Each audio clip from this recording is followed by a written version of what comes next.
Permanente du 14 novembre dernier, l'Assemblée a voté la délégation de service public pour la restauration du collège de Vaunat, vote auquel nous nous sommes opposés.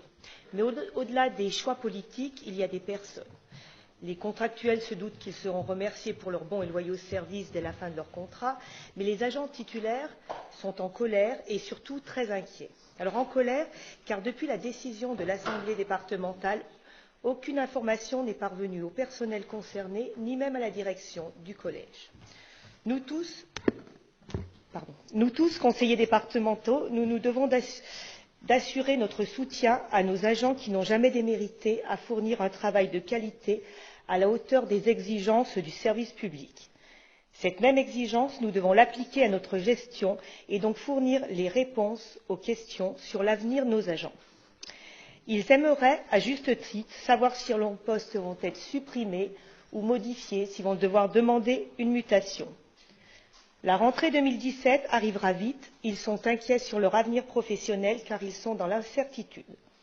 Monsieur le Président, pouvez-vous nous dire ce que vous allez proposer aux agents territoriaux titulaires qui travaillent actuellement dans les cuisines lorsque celles-ci passeront en DSSP en septembre 2017 ?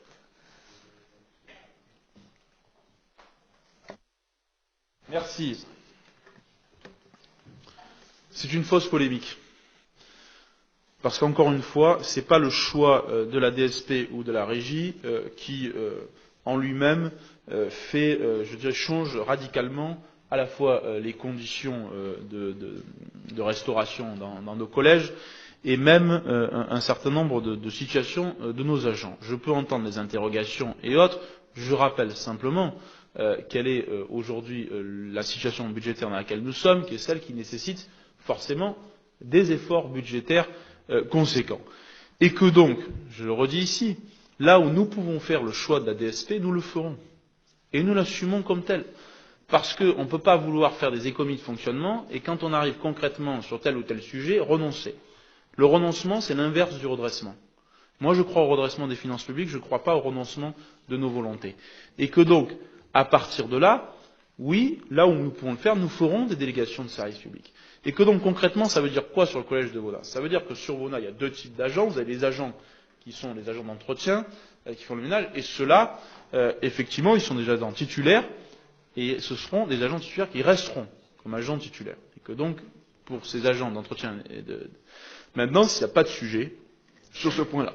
En ce qui concerne les agents qui sont relatifs à la restauration, ils savent très bien qu'ils sont contractuels, et que donc, en étant contractuels, eh bien, ça s'applique, c'est la loi entre guillemets, enfin, le contrat qui s'applique en tant que tel, et que, en ayant une délégation de service public, effectivement, avec la délégation de service public, nous aurons recours à des contractuels en tant que tels, mais c'est vrai là, et c'est vrai sur tous les nouveaux collèges que nous faisons, et nous devons l'assumer. Je peux comprendre votre désaccord là-dessus. J'ai bien entendu compris que c'était un désaccord idéologique, mais nous pensons que c'est la seule condition pour pouvoir assurer le financement de notre politique en faveur des collèges et d'éducation. Prouvez-moi le contraire, je vous dis simplement aujourd'hui que c'est notre vocation et que donc, effectivement, je vous confirme que la délégation de service public sera celle le mode de gestion qui est retenu et d'ailleurs qui n'a pas d'impact, contrairement à ce qu'on a pu dire, parce que vous avez parlé sur Vaunat, on a fait la même remarque sur Belay, et on voit bien qu'en réalité, il n'y a pas d'impact ni sur la qualité de la nourriture. Nous pouvons aussi demander, dans la charte de délégation de service public, d'avoir l'inscription sur les produits locaux, sur la mise en œuvre d'agri-local, et bien au contraire, même parfois, ça marche, et que les retours que nous avons sont des retours qui sont très bons. Et que donc, c'est pour ça que je vous dis que c'est, à mon avis, une polémique inutile, qui est uniquement enfermée dans une logique statutaire, et qui ne regarde pas, effectivement, l'avenir en face, qui est celui, effectivement, d'une diversification des modes de gestion en tant que tels. Mais voilà, en tout cas, pour les agents qui sont relatifs à l'entretien, ils seront titularisés, et ceux relatifs à la restauration sont contractuels en tant que tels. Est-ce qu'il y a d'autres questions ?